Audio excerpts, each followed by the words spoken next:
Some frequencies should never be found.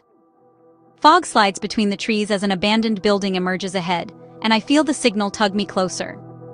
Jack-o'-lanterns gutter on a porch, leaves skittering like whispers as the air turns colder around the station. My name is Sarah Mitchell. I'm a radio DJ. And tonight I made a terrible mistake. The radio dial glowed sickly green. The needle drifted on its own, hunting a frequency no one should reach. It was supposed to be a normal Halloween broadcast. Near midnight, the second hand stuttered. Every hitch scraped down my spine like a warning. Vinyl piled on the desk, the radio's dials breathing softly behind me like something alive. And then the phone rang. The rotary phone rattled with fury, the ring cutting through the static like a blade. My hand hovered, trembling. Sweat prickled as the room seemed to lean toward the receiver. 4:80 a.m. Find me.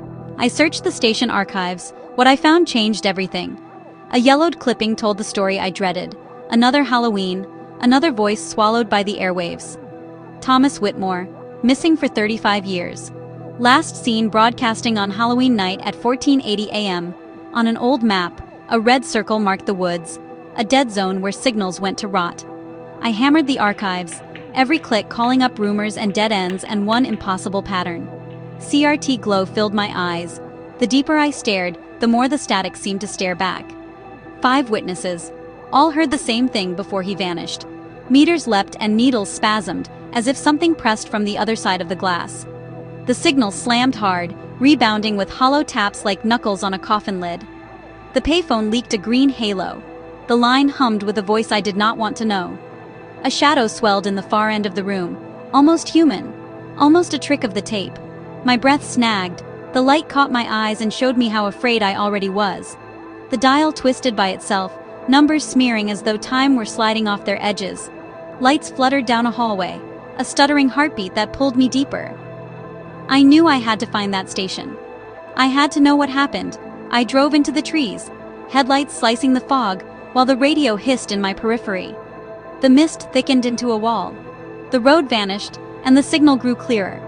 I clenched the wheel. The dashboard lit my hands the color of hospital lights. Turn back while you still can. Through the fog, your station waits for you, boards nailed like teeth over its windows. Step closer. Let the glass and the sign tell you what you already fear. Danger is only a word until the dial agrees to open. Doors remember the hands that forced them. Vines remember the bodies that didn't leave. Shine your little light. Watch the rot shine back. Inside, the dark breathes louder than you do. Keep listening. Cobwebs tremble when something wakes. Something is waking. Rooms peel back their paper skin.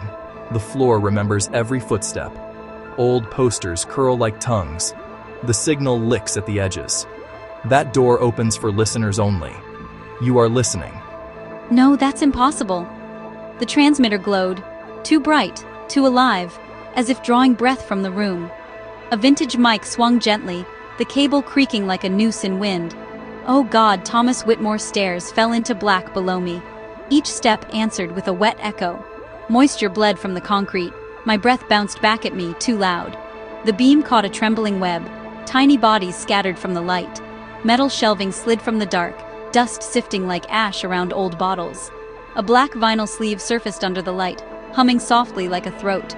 The frequency beneath, reach for it. Your fingers already know the song waiting underneath. I had to destroy it. My phone insisted I'd been on a 47-minute call. The digits glitched and crawled. I'd only been down there for 5 minutes. The dial spun wild, green numbers smearing as the tape tore across reality. Time slipped backward in frantic gasps, the clock hands pleading to undo what I'd heard. I raised the hammer and brought it down, certain that breaking it was saving someone. Shards lifted and hung like stars, each reflecting a smaller, darker room. I ran for the corridor. The camera of my own eyes shook with fear.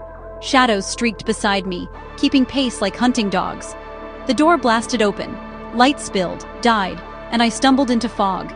Gravel scraped under my boots. The cold chewed the air from my lungs. Night thinned to amber, the sky changing like a channel I couldn't control. At dawn, I dragged myself back to the station, body humming with leftover static. I sank into the booth, shoulders heavy, certain the worst had passed. I thought it was over. I was wrong.